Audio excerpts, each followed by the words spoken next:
Buongiorno, benvenuti a questo webinar di Digital Tourism, il primo di 2 edizioni. Oggi è dedicato alla presentazione di 2 bandi e poi sentiremo dai nostri relatori, il contenuto. E poi c'è l'appuntamento del 6 maggio per chi si fosse perso questa puntata o volesse approfondire le tematiche del secondo bando, oggetto del webinar.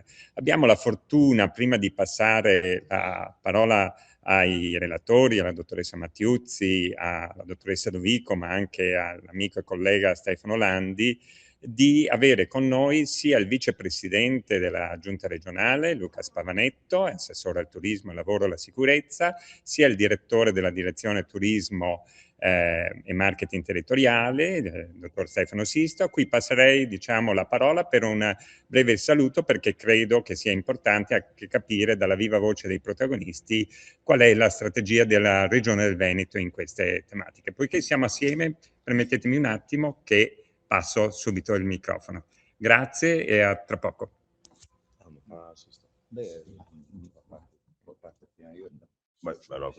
Sì. Buongiorno a tutti, è un vero piacere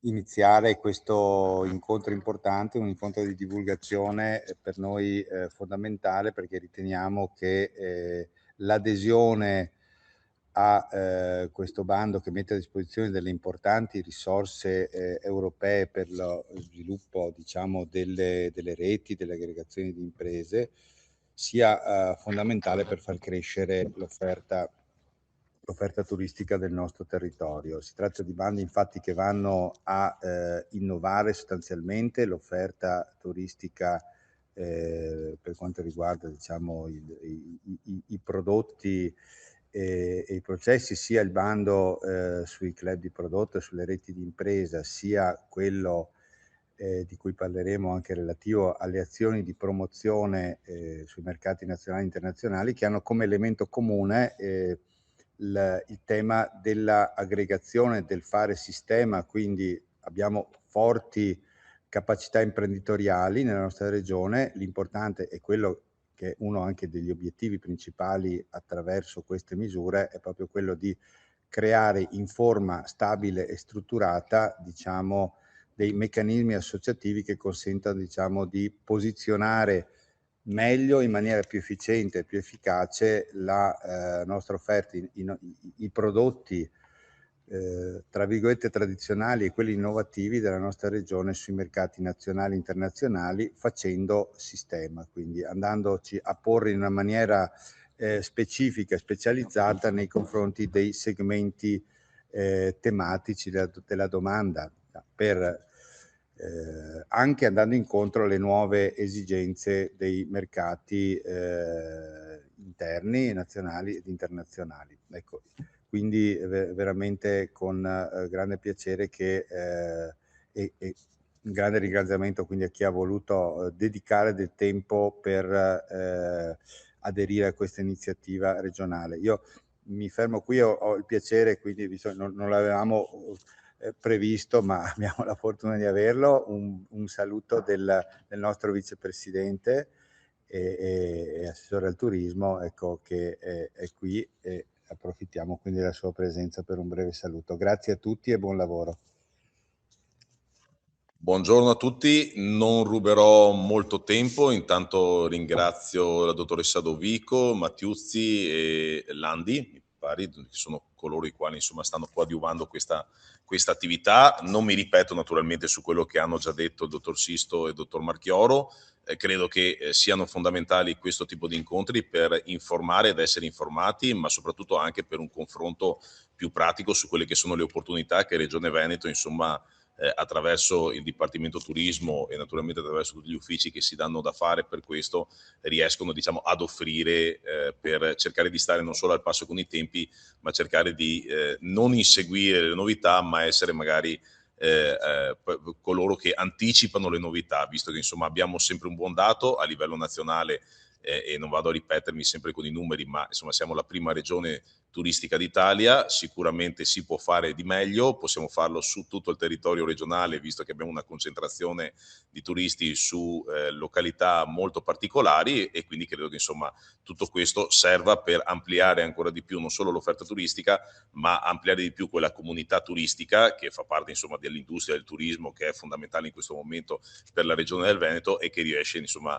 a dare grandi soddisfazioni in termini sia lavorativi, sia di ricchezza sul territorio e anche di immagine, perché insomma, parliamoci chiaro, il turismo è bellezza di un territorio, è ospitalità, e quindi insomma, è la cosa che forse in questi anni dove abbiamo vissuto molto di web e di collegamenti virtuali, invece deve essere una cosa diciamo da approccio faccia a faccia, o comunque dove il turista non può vivere qualcosa di virtuale ma deve vivere un'esperienza reale sul territorio, quindi lo fa con le persone, e penso che questa sia la forma migliore per riprendere un'attività dopo i brutti anni di Covid che abbiamo vissuto, e in particolar modo insomma per quanto riguarda il turismo come fonte primaria anche e soprattutto in questo momento.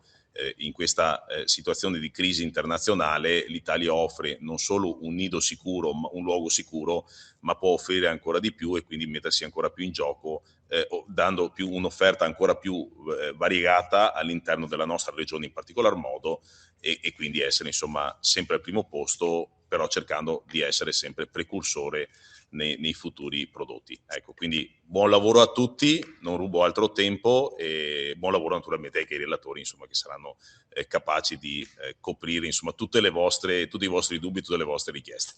Grazie a tutti. Grazie davvero al vicepresidente Pavanetto e al direttore dottor Sisto, e passiamo senza indugi agli ospiti di questo webinar, anche perché diciamo l'obiettivo di oggi è non solo parlare dei bandi, ma anche di preparare il terreno alla gestione di questi bandi da parte delle imprese. Oggi parliamo di aggregazione per la promozione sui mercati internazionali, per la promozione di destinazione di prodotti, e diciamo introduce il tema Stefano Landi. Stefano Landi si presenterà da solo, ma sottolineo il fatto che è stato diciamo uno dei facilitatori del processo partecipativo del piano strategico del turismo veneto, e ci affianca anche nell'attività dell'Osservatorio del Turismo Regionale Federato. Prego Stefano. Grazie Stefan, io vi ruberò pochi minuti perché il tema fondamentale lo affronteranno poi la dottoressa Mattiuzzi e la dottoressa Dovico in termini di che cosa sono gli strumenti regionali, come funzionano, come possono essere applicati. Io provo semplicemente a fare un ragionamento di motivazione, cioè per che cosa vengono concepite queste cose, questi strumenti che nascono da un confronto che abbiamo sviluppato insieme a Marchioro, Sisto, a tutti gli altri dell'assessorato e a tutte le categorie economiche e sociali che partecipano al turismo durante la costruzione di questi strumenti come il piano strategico regionale. Qual è la filosofia? Io provo a sintetizzare la filosofia con due slogan, poi dopo illustrerò un pochino più nel dettaglio. Allora, il primo tema è questo. Le imprese italiane, e in particolare le imprese del turismo, non sono mai diventate grandi imprese, o meglio, quando diventano grandi imprese spesso sfuggono alle dinamiche che le fanno nascere e crescere, che sono delle dinamiche molto specifiche, molto particolari del modello italiano. Sono delle dinamiche di crescita familiare, artigianale e semmai di crescita seriale intorno a questo fatto. Lo dico perché non vorrei correre dietro ai paradigmi come la Fiat e così via, ma a un certo punto, quando un'impresa cresce, soprattutto in termini globali, questa impresa deve fare un salto di scala che la porta, adesso facciamo gli esempi concreti, ad avere una sede in Lussemburgo, ad avere una configurazione multinazionale, un management internazionale, forse addirittura non avere più le attività produttive sul territorio. Questo lo dico, si chiama delocalizzazione, famosissimo, lo dico parlando di altri settori chiaramente. Se parliamo del turismo invece noi la radice ce l'abbiamo per forza qui, non stiamo vendendo una commodity, un'altra cosa, un servizio delocalizzato, la radice ce l'abbiamo per forza qui. E quindi da questo punto di vista il nostro modo di diventare grandi deve essere per forza di cose radicato nel nostro modo di di concepire l'attività economica, di concepire tutto sommato anche la vita. Persino, ecco, dico paradossalmente perché adesso parliamo di un'impresa veneta che è cresciuta e diventata immensa nel mondo, persino l'impresa dell'occhialeria del Cadore di Auronzo è diventata così su una base familiare, e ancora adesso vediamo che è un modello familiare quello che sta sotto lì. Ed è cresciuta su un territorio, con le radici sul territorio, poi dopo è diventata tante altre cose. Ma fuori dalla retorica, il tema vero è questo. Nel mondo esistono grandi catene che fanno ricettività, grandi imprese turistiche. Le imprese turistiche italiane se la cavano benissimo senza essere grandi, anzi talvolta vengono addirittura indicate, additate come modelli di successo. E per essere questi modelli di successo, però, cosa c'è dentro, cosa c'è sotto, al di là della singolarità, dell'individualità del singolo imprenditore, forse della sua famiglia. E cosa c'è dentro? C'è la capacità di diventare grandi mettendosi insieme tra piccoli, che è questa cosa che io chiamo diventare grandi all'italiana. Se vogliamo fare un parallelo, permettetemelo, insomma, improprio ma non tanto, sulle grandi esportazioni di nostri prodotti identitari, come quelli agroalimentari, come il vino, alla base di queste grandi esportazioni non stanno tanto delle grandi imprese individuali, stanno dei consorzi di forza, dai formaggi ai vini, agli insaccati, ai salumi e così via. La forza che noi abbiamo dimostrato nel mondo è una forza di piccoli che sono in grado di mettersi insieme. Alcuni la chiamano coopetizione, non competizione tra piccoli, ma cooperazione tra piccoli. D'altra parte, questo è un elemento fondamentale per cui noi esportiamo nel mondo il parmigiano reggiano, tanto per dirne uno, il grano padano stando in Veneto, o i vini e così via, dei consorzi, e esportiamo nel mondo tantissimo turismo a cui viene riconosciuto che cosa? La particolarità di essere italiano, piuttosto che non l'internazionalità delle catene.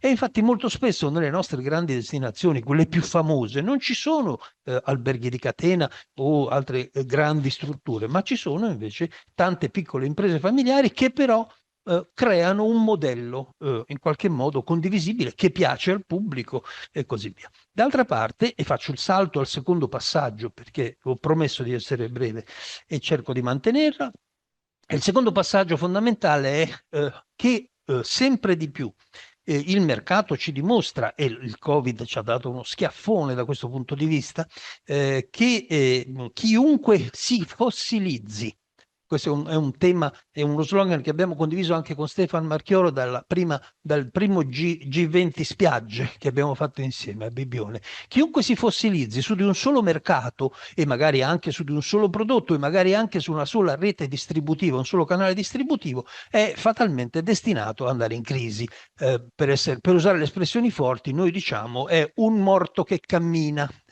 Perché? Perché cambiano i mercati, perché crollano alcuni mercati e altri crescono. Pensate ad esempio a chi pensava di esportare in Russia prima, turismo in Russia, oppure esportare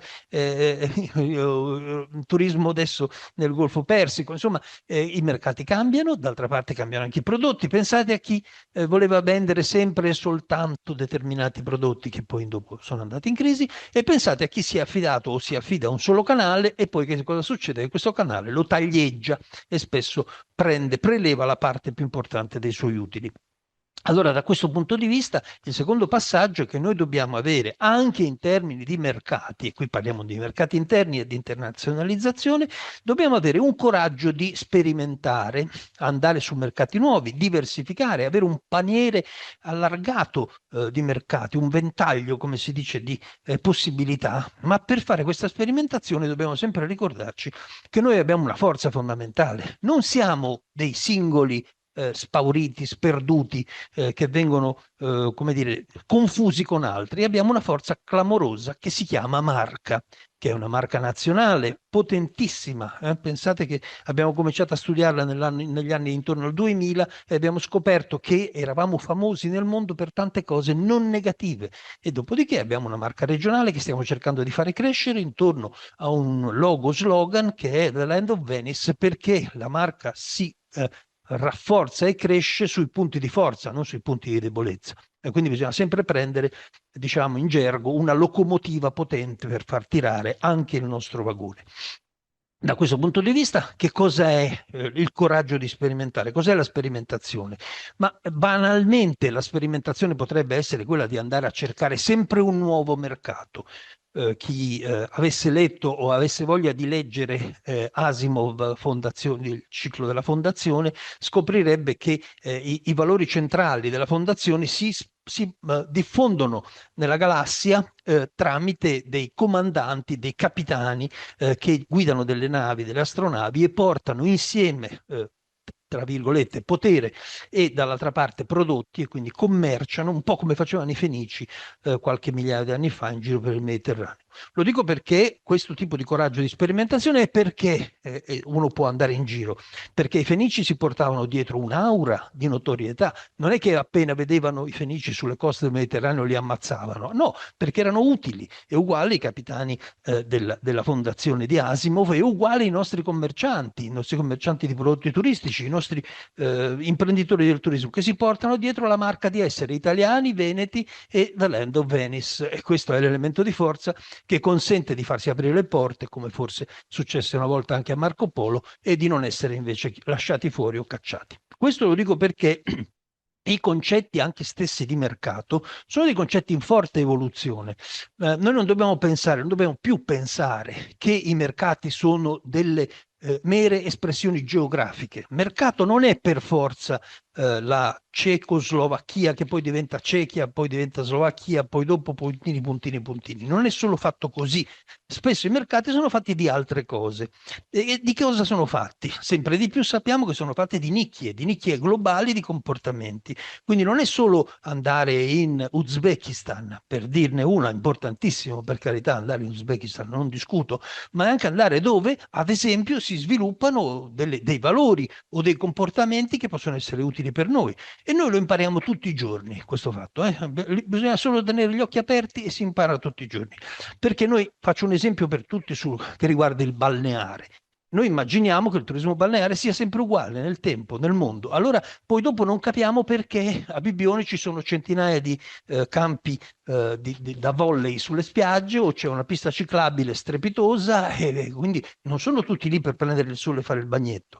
E poi non capiamo perché, ad esempio, ci sono delle nicchie globali, ne cito una per tutti, mi fa molta impressione, i kite surfer, che sono l'evoluzione della vela, che poi sono l'evoluzione del surf, che poi sono l'evoluzione del surf, windsurf, che poi adesso diventano il kite. E chi vede cosa succede sul Garda capisce che lì c'è un altro tipo di mondo. Quello è un nuovo mercato.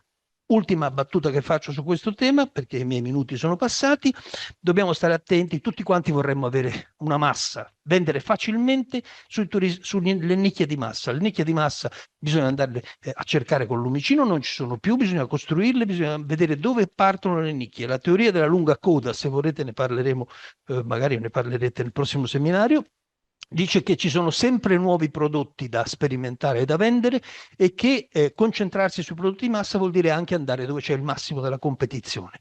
Lo dico perché come battuta dobbiamo cercare di avere il valore, massimo valore, e quindi cercare di, ad esempio, saltare l'intermediazione, se possibile, se utile, avere il massimo valore e vendere il massimo numero di prodotti al massimo valore.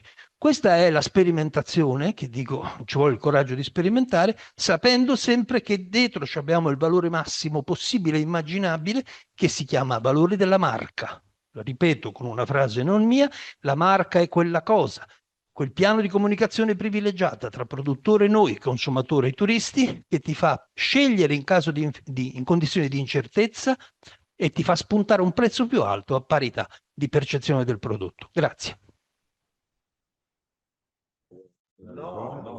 Grazie, grazie molte Stefano, come sempre molto efficace nei suoi richiami, nelle sue anche a volte provocazioni, e direi che passiamo senza indugio alla presentazione del bando, in particolar modo della misura oggetto di oggi, quindi l'azione 1310, ma anche poi un lancio anche della futura iniziativa dei club di prodotto. Quindi passerei la parola alla dottoressa Mattiuzzi e alla dottoressa Dovico per l'introduzione delle due misure. Grazie. Buongiorno a tutti e grazie per la vostra presenza. abbiamo preparato una presentazione e come introduzione io farò un richiamo al nostro quadro normativo e anche a quelle che sono le linee strategiche del nostro piano regionale per il turismo. Su questo volevo collegarmi proprio alle considerazioni molto apprezzabili, insomma, che sono state esposte da Stefano Lando e sul tema proprio del clima che viviamo per quanto riguarda il turismo, perché sul tema del turismo la situazione è in continua evoluzione, per cui il richiamo alla creazione di nuovi prodotti e anche alla visione di apertura verso nuovi mercati è assolutamente un approccio che va condiviso.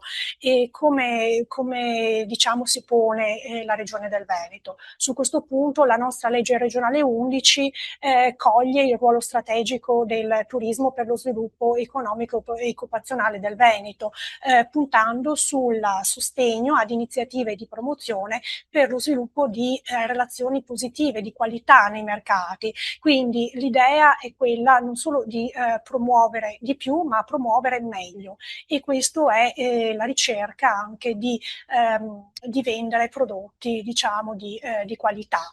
Questo mira anche, come prevede la stessa legge, anche l'accrescimento della qualità dell'accoglienza turistica e la crescita della competitività delle imprese. Su questo tema della competitività delle imprese, evidentemente, è collegato l'aspetto della innovazione e l'aspetto della anche evoluzione e innovazione tecnologica e su questo punto anche i nostri bandi precedenti di edizioni, in particolare della 138 e dello Smart Touring Destination, portano in questa direzione. Qual è la strategia regionale per lo sviluppo del turismo? Il nostro piano strategico punta chiaramente a sostenere il sistema delle imprese turistiche nel rafforzamento della competitività. Dall'altro lato, il tema diciamo, dei prodotti è assolutamente un focus che diciamo, è al centro della nostra strategia, la leva dei prodotti, non solo per la costruzione ma anche per la loro qualificazione e la loro diciamo, promozione. Il tema del turismo, in particolare la nostra attenzione è collegata a prodotti nuovi collegati al concetto di turismo sostenibile, un turismo che è aperto al rispetto dell'ambiente, che è rispettoso della cultura, dell'identità dei territori e che quindi ha un valore diciamo aggiuntivo. E su questo tema porto l'attenzione alle attività che stiamo portando avanti sia lato infrastrutture sia lato promozione per quanto riguarda i prodotti dei cammini e il prodotto del turismo fluviale. Su questo tema poi abbiamo anche realizzato un evento lo scorso weekend della giornata del turismo fluviale che ha avuto un ottimo risultato anche proprio per un'azione di sensibilizzazione a una diciamo apertura a un'offerta turistica di ampio respiro e appunto attenta ai valori ambientali e culturali del territorio.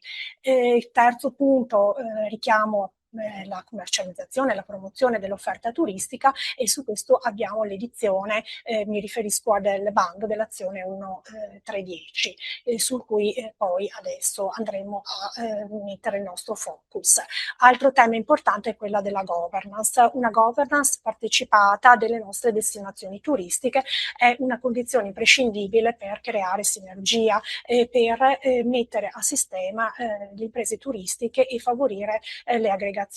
Il ruolo di governance in capo alle destinazioni turistiche è stato focalizzato in particolare con una recente delibera, la 114, adottata da Regione, che definisce delle linee guida strategiche in tema di governance. Il tema poi della partecipazione E su questo poi andiamo avanti. Ecco, sul tema della partecipazione, oltre alla governance, è un tema che riguarda il marchio, e su questo è stato detto poco fa da Stefano Landi, il tema della marca, perché noi dobbiamo andare all'estero richiamando l'autenticità, la specificità del territorio veneto e delle sue eccellenze, per cui il lavoro che stiamo facendo è quello di consolidare un sistema, una strategia di branding, quindi un rafforzamento del marchio, del nostro marchio Veneto Bellendo Venice, con la creazione di un sistema di marchi derivati che parta dal turismo, ma che poi vada a contaminare anche altre filiere come l'agroalimentare, l'industria e l'artigianato, perché i nostri prodotti devono avere una certificazione di qualità in termini appunto molto ampi ed estesi per evidenziare ed esprimere quella che è la qualità e l'autenticità dei nostri prodotti, proprio per portare una conoscenza delle nostre identità territoriali e culturali legate ai prodotti. E prodotti turistici sì, ma anche prodotti trasversali, perché appunto contaminano gli aspetti vari delle filiere, per cui parliamo di agroalimentare, parliamo di prodotti che intersecano sia il cicloturismo ma anche i cammini, il fluviale, per cui diciamo la base è qui per l'elaborazione di prodotti, di processi e anche dei progetti di sviluppo molto complessi, ecco, che mettono a sistema anche modalità e segmenti diversi di turismo. Su questo, ecco, come accenno, quello che il nostro programma strategico si declina, ecco, i collegamenti con le nostre azioni del bando, dei bandi del fondo FESR. In particolare sul tema della governance del turismo ci siamo concentrati nella programmazione con l'azione 1.2.4 e l'azione 5.2, che ha appunto la finalità di promuovere l'innovazione dell'offerta tramite le nostre destinazioni. Qui c'è il tema del bando dello Smart Tourist Destination. Sul tema del sistema delle imprese abbiamo queste tre azioni, la 1.3.8, l'azione 1.3.9 e 1.3.10. Il tema qui è, ecco, le finalità trasversali per queste tre ultime azioni dedicate alle imprese turistiche sono appunto la diversificazione dell'offerta turistica, ma anche, come ho ricordato prima, l'innovazione digitale e l'utilizzo delle tecnologie. La costruzione di prodotti di qualità, quindi club di prodotti che fanno leva anche sulla costruzione di reti di imprese che finalizzate all'analisi e alla costruzione di prodotti. L'azione invece della 1.3.10 è dedicata invece alla costruzione e allo sviluppo di aggregazioni finalizzate alla partecipazione alla costruzione di interventi di promozione sui mercati nazionali e internazionali. L'azione 1.3.10, quindi è giunta alla terza edizione, il bando è stato approvato con la delibera 94 ed è diciamo aperto dal 10 di marzo. Diciamo a breve verrà invece approvato dalla Giunta la terza edizione del bando dell'azione 139, dedicata alla costruzione e al consolidamento dei CRED di prodotto nella forma di reti di imprese. Su questo sono due bandi che diciamo saranno aperti per tutto l'anno, in particolare adesso la declinazione delle tipologie di interventi, lascio la parola a Lisa. Ecco, su questo poi diciamo abbiamo questa azione e queste due azioni che lasciano diciamo aperte molte opportunità, insomma, ecco, le finalità sono distinte ma diciamo complementari una all'altro, per cui il panorama dei nostri stakeholder, dei nostri diciamo soggetti di riferimento hanno la possibilità, hanno davanti a sé delle delle ottime opportunità finanziarie da questo punto di vista. Ecco, qui con noi abbiamo poi anche i colleghi degli uffici di Avepa che ci possono supportare anche per la parte, diciamo, di costruzione e a qualsiasi dubbio sull'interpretazione delle previsioni dei bandi. Lascio la parola a Lisa Dovico per entrare più nel dettaglio sia del bando che è già stato pubblicato, della 1310, sia della 139, poi ringraziando ancora e rimanendo a disposizione per ogni delucidazione. Grazie. Grazie Marta, buongiorno a tutti anche da parte mia. Abbiamo visto un quadro generale strategico, proviamo ad avvicinarci adesso alle opportunità finanziarie che traducono queste strategie appunto tramite i bandi. Parto in particolare dall'azione 1310 in quanto già approvata ed è già possibile presentare domande. Quello che vedremo in questa presentazione è la traduzione di queste due parole chiave che abbiamo sentito fino ad adesso, due concetti chiave. Promozione da una parte, quindi bando 1310, e costruzione del prodotto turistico e quindi finalità e obiettivi rappresentate dal bando 139 che poi vedremo. Bando 1310, la presentazione appunto è già aperta, le finalità sono dedicate ad una promozione che non è individuale, ma è soprattutto per una promozione costruita insieme. L'obiettivo è quello di strutturare le imprese in modo che possano presentarsi ai mercati nazionali e internazionali in modo più strutturato, in modo più riconoscibile per promuoversi. Questo bando sostiene quindi la creazione o lo sviluppo di aggregazioni nelle forme di reti contratto, di reti soggetto o di consorzi, di associazioni temporanee, di ATI, ATS, che possano presentarsi appunto in modo aggregato per presentarsi ai mercati. La dotazione che è stata approvata è di più di 4.500.000 euro e ha una dotazione riservata alle aree interne che adesso vedremo nel particolare.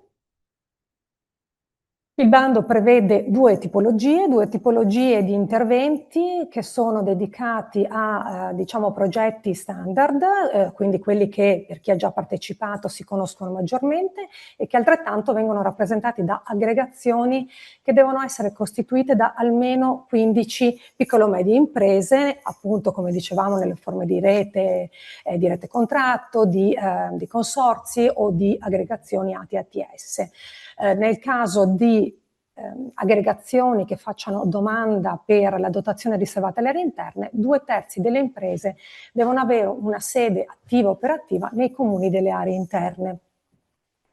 E poi delle invece tipologie, una tipologia diciamo B per progetti più complessi che sono destinati a promuoversi in mercati di lungo raggio con complessità maggiori e qui la rappresentazione dell'aggregazione è altrettanto più strutturata con almeno 5 reti o consorzi che a loro volta abbiano all'interno 15 imprese, piccole e medie imprese. Allora, quello che è importante dire per quanto riguarda questo bando è che ci sono progetti che possano rappresentare una sola destinazione, intesa come ambito di organizzazione e di gestione della destinazione. In questo caso si parla quindi di progetto di singola destinazione. Ho cercato di fare una sintesi delle percentuali del numero di imprese che devono essere all'interno rispetto alle 15 per queste due tipologie, per cercare di rendere più chiaro, ancora più chiaro quello che nel bando abbiamo cercato di scrivere e rappresentare. Nel caso di progetto di singola destinazione per aree non interne, tutte le imprese devono avere una sede operativa in una unica organizzazione di gestione della destinazione. Nel caso di progetto con destinazione unica in aree interne, tutte le imprese devono avere sede in area interna e in questo caso sono tutte in OGD, sempre in una destinazione. Oppure progetti trasversali, sono progetti che rappresentano più di una destinazione, in questo caso per le non aree interne la metà delle imprese devono avere sede in una OGD, o nel caso di progetti trasversali di aree interne, 2/3 delle imprese devono avere sede in comuni di aree interne. Nel caso di progetti di singola destinazione, so che sembra tutto complicato, sto cercando di rappresentarlo con sintesi. Nel caso di progetti di singola destinazione deve essere presente una lettera di paternariato da parte di quella destinazione e quella destinazione può rilasciare la lettera di paternariato ad un solo progetto. Altri requisiti che sono di genere amministrativo ma che sono importanti, perché è importante che il progetto abbia sicuramente delle finalità, degli obiettivi e una buonissima sostanza e contenuto, un progetto aggregato e condiviso, ma anche ovviamente dei requisiti amministrativi che permettono al progetto di essere ammissibile e di non incontrare problemi. Le imprese non devono trovarsi in uno stato di fallimento, di concordato, le imprese devono ricordarsi di controllare e di avere regolarità contributiva, quindi INPS-INAIL, il DURC per capirci. Le imprese nel caso di scelta del regime di esenzione non devono trovarsi in stato di difficoltà. Avepa, che poi mi seguirà nella presentazione, poi potrà durante l'istruttoria anche a sostegno o nella presentazione darvi anche delle risposte più operative. Ecco, ricordiamo che ai sensi della normativa statale ministeriale è stato introdotto l'obbligo di stipula del contratto assicurativo per eventi catastrofali. Su questo il collega di Avepa Carlo Bontempo poi vi darà qualche informazione in più. Il bando 1310 prevede 2 regimi, in de minimis e in esenzione, con 2 percentuali di sostegno differenti. Nel caso del de minimis è il 65% di intensità di sostegno, quindi di contributo, e nel caso di esenzione può essere misto nello stesso progetto il 50%, e qui la spesa minima e massima che comunque trovate anche all'interno del bando. Nel caso della tipologia A, che ha diciamo una finestra temporale più ampia di apertura fino a luglio, fine luglio di quest'anno, ha una spesa massima progettuale di 500.000 euro. Da un punto di vista operativo, le finalità sono molto pratiche, si sta parlando di promozione, parliamo quindi di interventi di analisi di mercato di riferimento, lo diceva anche sia la dottoressa Mattiuzzi che il dottor Landi, sviluppo di piani di export, ricerca di partner commerciali, la costruzione di nuovi prodotti da lanciare nel mercato oppure promozione vera e propria, quindi la partecipazione a fiere, l'organizzazione di workshop, attività con tour operator, educational, giornalisti, press tour, quindi e ovviamente la promozione attraverso i canali social e web. Nella costruzione del progetto è importante tenere conto ovviamente anche delle spese ammissibili e quindi nella scrittura del progetto che viene presentato con la domanda di sostegno. È possibile l'acquisto di strumenti e attrezzature per questo bando, la 1310, avendo come obiettivo principale la promozione. L'acquisto di arredi e attrezzature ha una soglia massima del 25% per partecipante al progetto rispetto alle altre spese progettuali del partecipante. Altre categorie di spese sono le consulenze, quindi l'assistenza tecnica, a titolo di esempio, la consulenza specialistica per il marketing, quindi di supporto a tutte le attività di promo-commercializzazione di cui parlavamo, le attività stesse di promo-commercializzazione o la partecipazione a fiere. Come dicevamo prima, le attività di incoming, in questo caso sono previste delle spese standard per la rendicontazione, sono inserite all'interno del bando e poi attualizzate con un decreto, e si tratta di 190 euro a persona per notte con il pernottamento incluso, e include appunto vitto, alloggio, transfer interni per i soggetti ospitati, oppure anche una quotazione senza il pernottamento, quindi per la giornata.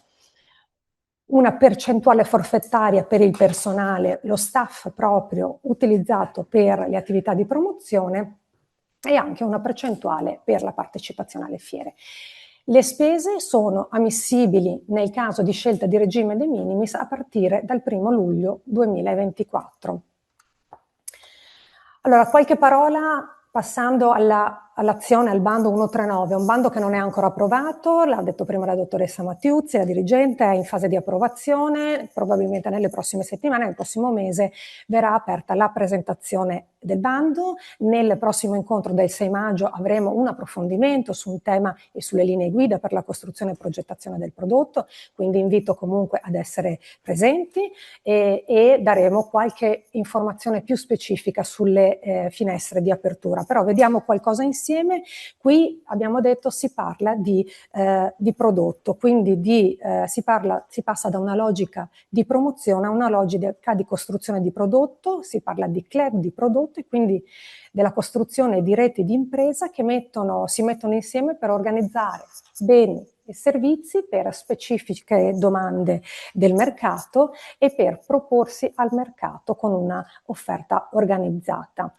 La dotazione si prevede essere di 2 milioni di euro, anche qui con una riserva dedicata alle aree interne di 600.000 euro. Come per le passate edizioni, per chi ha già avuto modo di conoscere questo tipo di bando, l'aggregazione è in forma di contratto di rete soggetto o rete contratto, con un minimo di 9 imprese, piccole o medie imprese, e un minimo di 3 strutture ricettive al loro interno.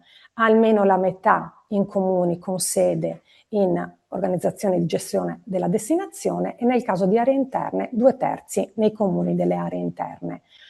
Un po' come si diceva anche per la 1310, una serie di requisiti amministrativi che sono però importanti perché in fase di sostegno permettono all'aggregazione di avere un'ammissibilità, e anche qui noi cerchiamo sempre di ricordare se sono 15 nella 1310 o se sono 9 nella 139, le imprese minime, presentarsi se possibile, se rispetta le finalità e l'obiettivo progettuale, con qualche impresa in più permette di non cadere, come si dice, non avere l'ammissibilità a causa di un problema amministrativo magari di un'impresa che porta da non avere più il numero minimo delle imprese dell'aggregazione presente. E quindi il DURC in regola, non avere uno stato di fallimento, essere in forma di rete contratto con una sostenibilità finanziaria delle imprese. E anche qui l'obbligo della stipula del contratto assicurativo per eventi catastrofali.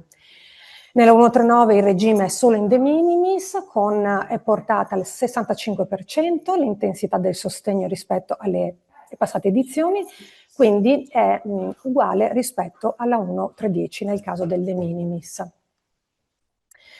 Gli interventi ammissibili, a differenza dell'azione 1310, parlano di interventi che sono più a monte rispetto alla promozione e sono quindi le analisi dei bisogni di determinati segmenti di mercato, dei bisogni di turisti, la profilazione di quei mercati, quali sono le tendenze, come si può costruire e proprio la costruzione della rete e poi una serie di spese, di categorie di spese che possono rispondere maggiormente alla costruzione di un'offerta di beni e servizi.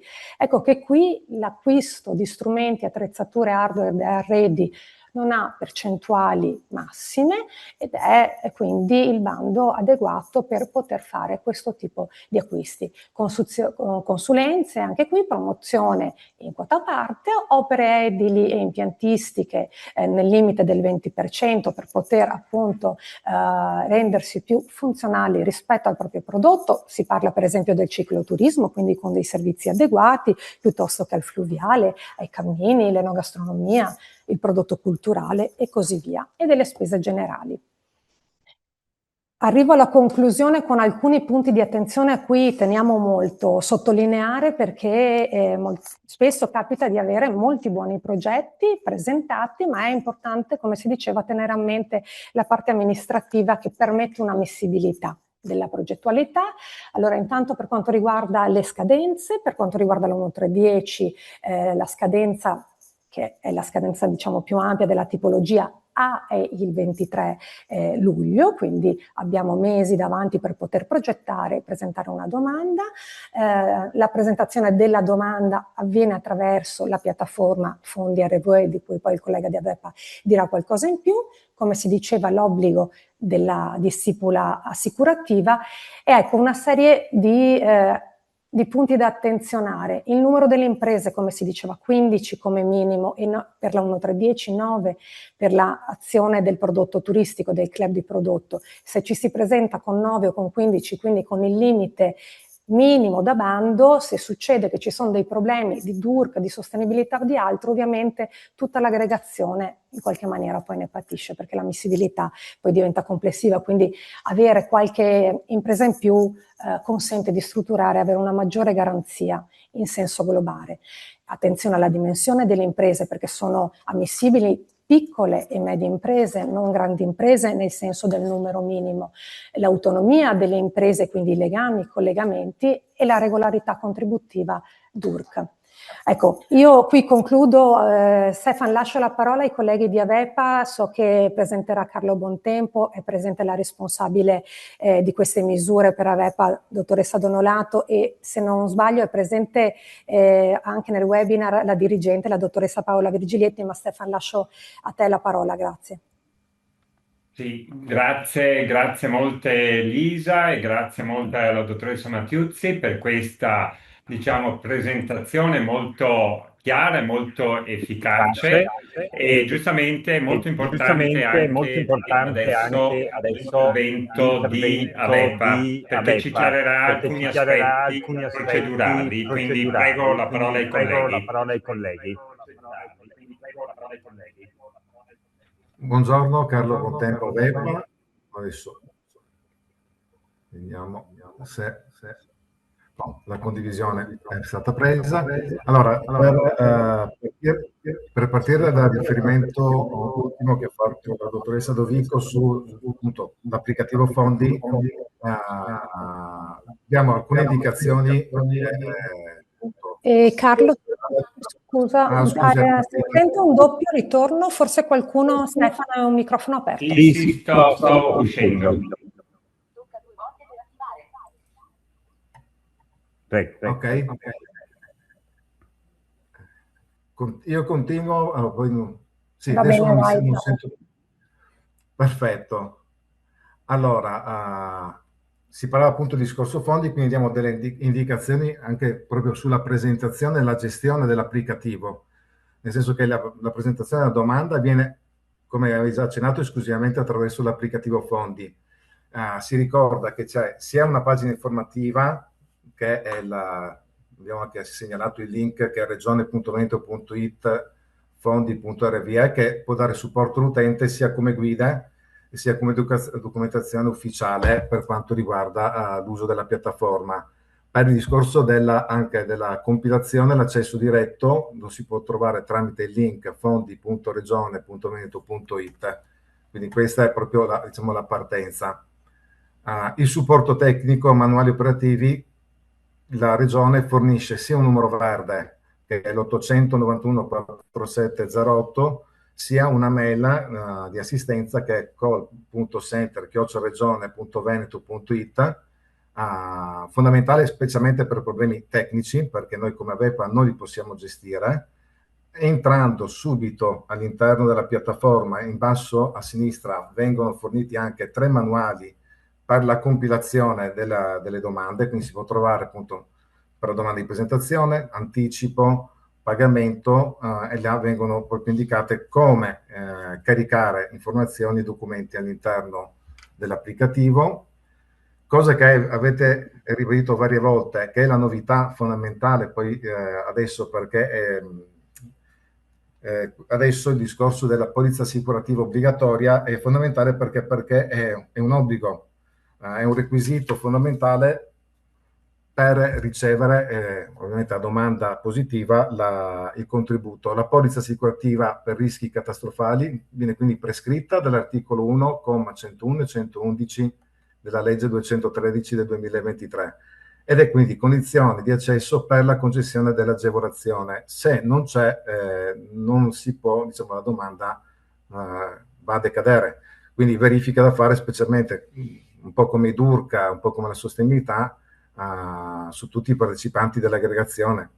Sempre riferendomi al discorso che ha fatto Lisa prima, se siete con numero limite, se salta un partecipante, i problemi iniziano ad essere molto grossi. È un obbligo di legge, è integrabile, quindi non la chiediamo come documentazione obbligatoria alla presentazione della domanda, ma entro il termine della domanda di sostegno deve essere fornita per permetterci di proseguire nell'istruttoria. C'è la possibilità di un'autodichiarazione, ma è molto limitata. Fondamentalmente, comunque il bene deve essere assicurato. Se il bene non è di proprietà, ma viene utilizzato per l'attività, sarà il proprietario che dovrà avere assicurato il bene, che sia un macchinario, che sia un immobile. Do alcune indicazioni proprio riepilogative su come gli adempimenti essenziali per procedere correttamente quindi alla presentazione. Quindi vi ricordo che si entra sulla piattaforma fondi e all'interno della piattaforma fondi trovate i manuali operativi, ripeto sempre in basso a sinistra. Ricordo di nuovo il discorso della polizza assicurativa perché è una novità ma è anche obbligatoria. Il rispetto delle scadenze perché ovviamente sono termini istruttori, quindi la documentazione deve essere fornita per tempo, specialmente visto la novità della polizza assicurativa. E per quanto riguarda tutta la parte di difficoltà, chiamiamolo così, tecniche, il numero verde della regione è il call center, perché noi come VEPA non possiamo intervenire se ci sono questo tipo di problematiche, non abbiamo, diciamo così, gli accessi. È stato abbastanza veloce, ma anche perché poi sono cose molto tecniche, quindi non c'è tanto da spiegare, ma quanto è, se c'è il problema chiamate e poi risolviamo. Tanto grazie a tutti. Grazie Carlo, intervengo un attimo anch'io. La polizza è obbligatoria, nel senso è un obbligo di legge, pertanto non c'è deroga in questo senso. Non è legata a se faccio un tipo di spesa o un altro tipo di spesa, è una polizza obbligatoria per l'impresa. E non abbiamo soluzioni in questo senso, è una normativa nazionale.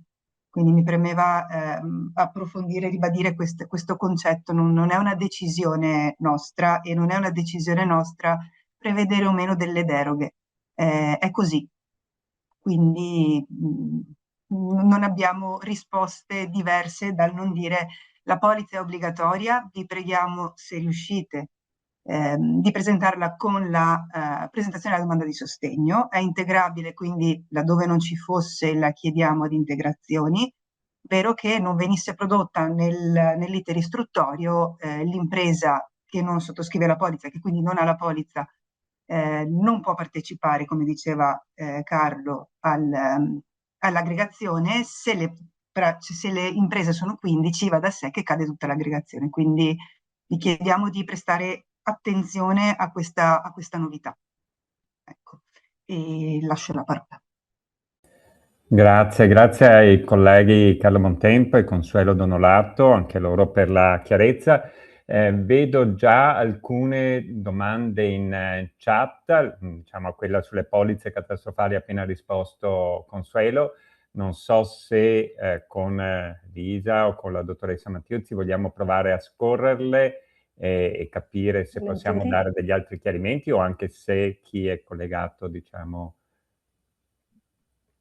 Vedo ad esempio quella di Federalberghi che fa riferimento alle spese, se non vado errato è una diciamo questione che c'è già stata formulata, cioè già stata posta diciamo anche formalmente da Federalberghi sul limite del tetto del 25%, l'ha chiarito un po' diciamo la dottoressa Dovico, perché il bando 1310 è soprattutto e principalmente in termini di policy un bando per la promozione aggregata, per aggregazione di imprese, per la promozione sui mercati internazionali.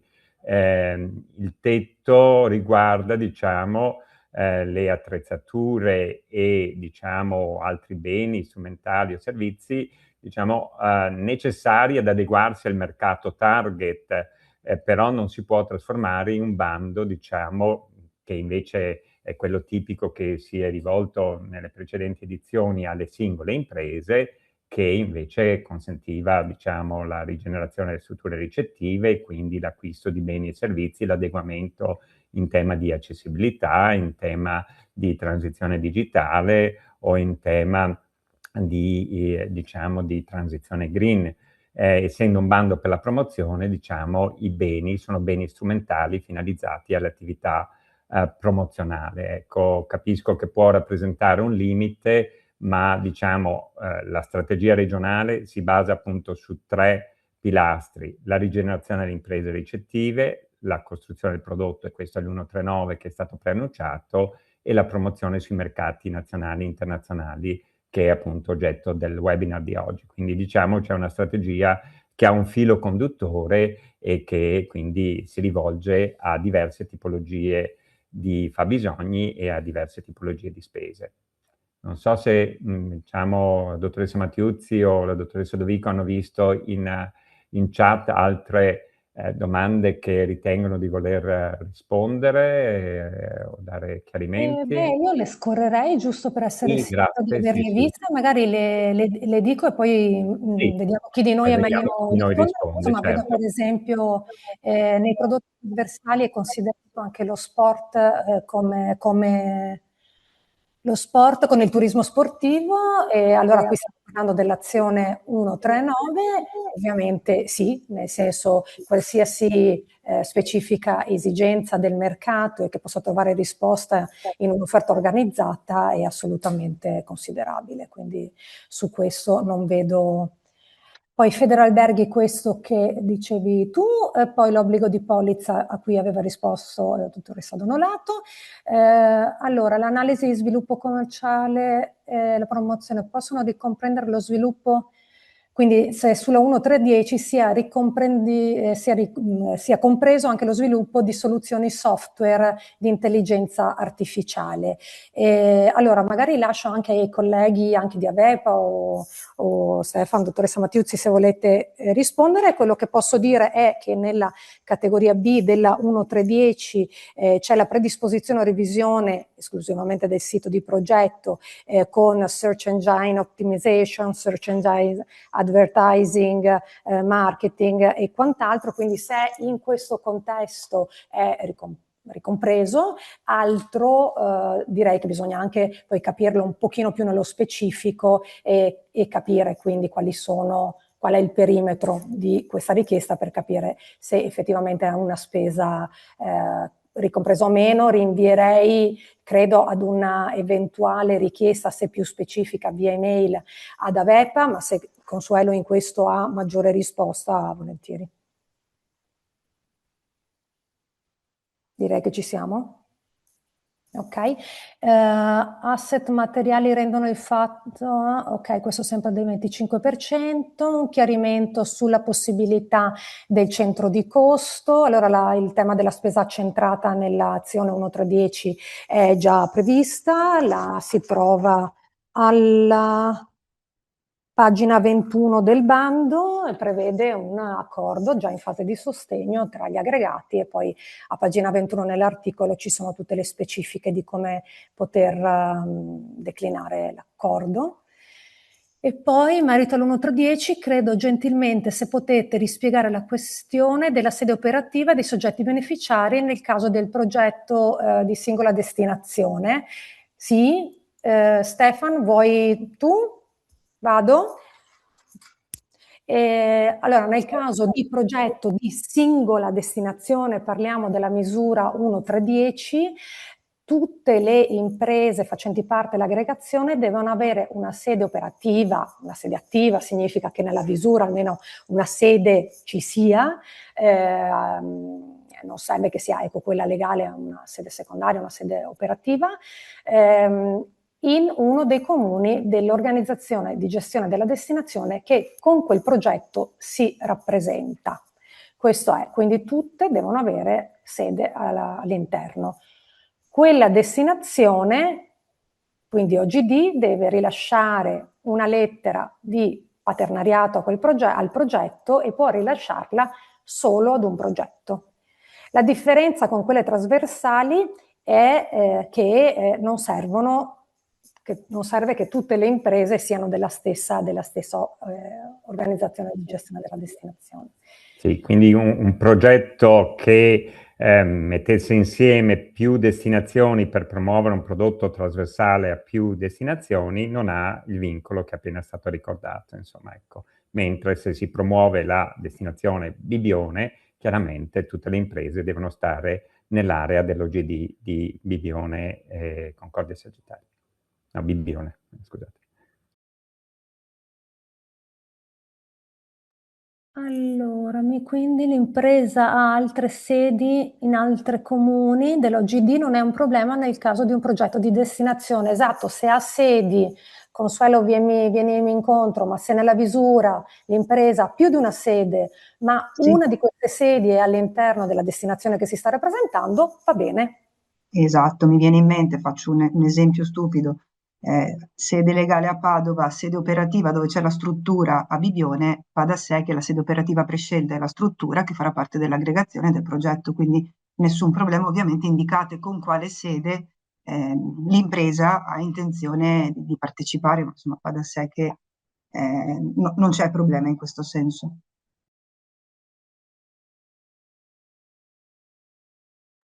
Ne vedo un'altra, la partecipazione a fiere è ammessa anche tramite realtà terze senza prendere spazio direttamente dall'ente fieristico? Consuelo? Allora, anche qui SNI, nel senso da come si partecipa, nel senso che sappiamo perfettamente che laddove ci sia Regione del Veneto in partecipazione alla fiera è necessario chiedere un'autorizzazione per un eventuale desk proprio.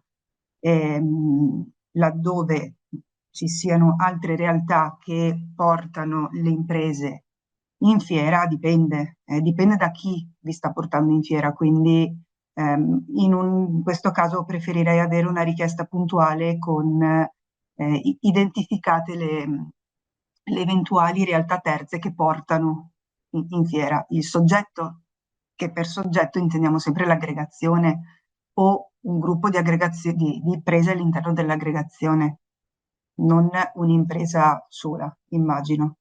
Quindi se per cortesia, se avete un dubbio su questo, se ci mandate un'email, che così approfondiamo meglio l'argomento.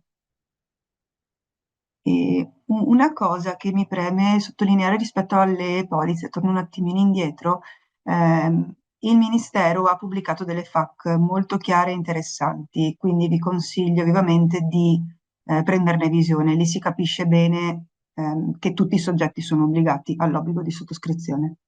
Quindi, dopodiché, se ci sono domande puntuali, dopo che avete letto comunque tutte le FAQ pubblicate, contattateci pure. Ripeto, la non sottoscrizione è molto molto residuale e non dipende appunto da noi. Sì, questa sottolineatura è importante che ha fatto la dottoressa Donorato. Noi abbiamo fatto davvero tutte le verifiche, sia come direzione turismo che come AVEPA, perché ci siamo posti anche noi il quesito, soprattutto rispetto a bandi di aggregazioni. Però, diciamo, la risposta è esattamente quella che è stata data e quindi è necessario appunto sia lato nostro che lato vostro che vi sia questo adempimento, insomma, ecco. Vedo un'altra perché man mano, scusate, Sì, scorrono, sì, certo. la sede di domanda è una piccola media impresa e durante il periodo di realizzazione del progetto passa da PMI a grande impresa, cosa succede? Vai Consuelo? Nulla, nel senso che i requisiti di ammissibilità sono al momento della presentazione della domanda e all'atto di concessione, pertanto una volta che il contributo è stato concesso, quindi è uscita banalmente la graduatoria, i requisiti rimangono congelati lì, quindi gli unici obblighi che l'impresa ha è la stabilità delle operazioni post saldo e ovviamente le cose cambiano nel caso ci fosse un subentro o quant'altro. Quello sì, se cambia la natura della società come codice fiscale, ragione sociale e quant'altro, ma se la società nel frattempo diventa grande, l'incentivo comunque è stato erogato quando l'impresa comunque aveva tutte le caratteristiche per poter partecipare al bando, quindi non cambia nulla.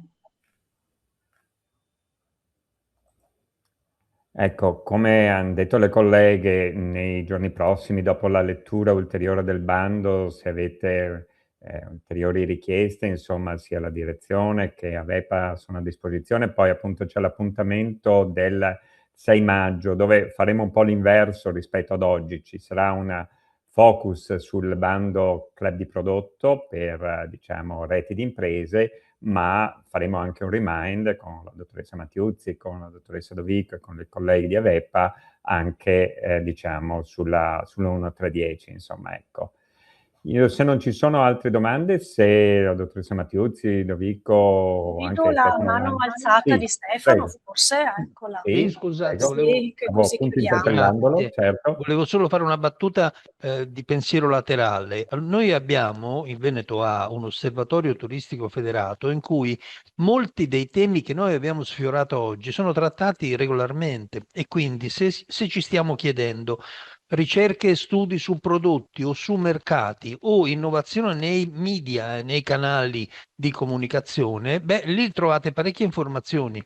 Quindi direi in senso lato, non pensiamo sempre ai prodotti che conosciamo, ai mercati che conosciamo e magari ai media che conosciamo.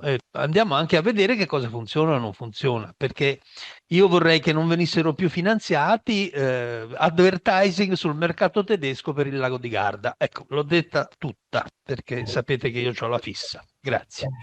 Grazie a Stefano Landi per questa duplice sottolineatura, da un lato di merito rispetto a come fare promozione in modo innovativo, e anche per aver citato l'Osservatorio del Turismo Regionale Federato come strumento di lavoro, perché per questo nasce, a sostegno di imprese e destinazioni, perché, diciamo, al di là dei soliti arrivi e presenze, avere, diciamo, il dato sulla reputazione online, avere il tasso di occupazione, avere i canali di vendita a disposizione e, diciamo, e anche conoscere la spesa di turisti ed escursionisti nei vostri territori, ecco, sono tutti strumenti che trovate. Quindi grazie ancora Stefano, non solo per il contributo di oggi, ma anche per questa sottolineatura. Io, se la dottoressa Mattiuzzi o la dottoressa De Vico non hanno altro da aggiungere, Diamo ringrazierei appuntamento tutti. al 6 Sì, di maggio. assolutamente. Sì, Diamo certo. appunto, mi scuso per qualche disguido tecnico, eravamo in movimento, ma spero che sia arrivato. Del resto le colleghe sono state di una chiarezza esemplare, quindi credo che, come dire, i messaggi, quelli forti e importanti, siano arrivati, e ci diamo effettivamente appuntamento al 6 maggio con un'altra puntata di Digital Tourism online, e quindi con il bando dell'azione 139. Grazie a tutti davvero e buona giornata.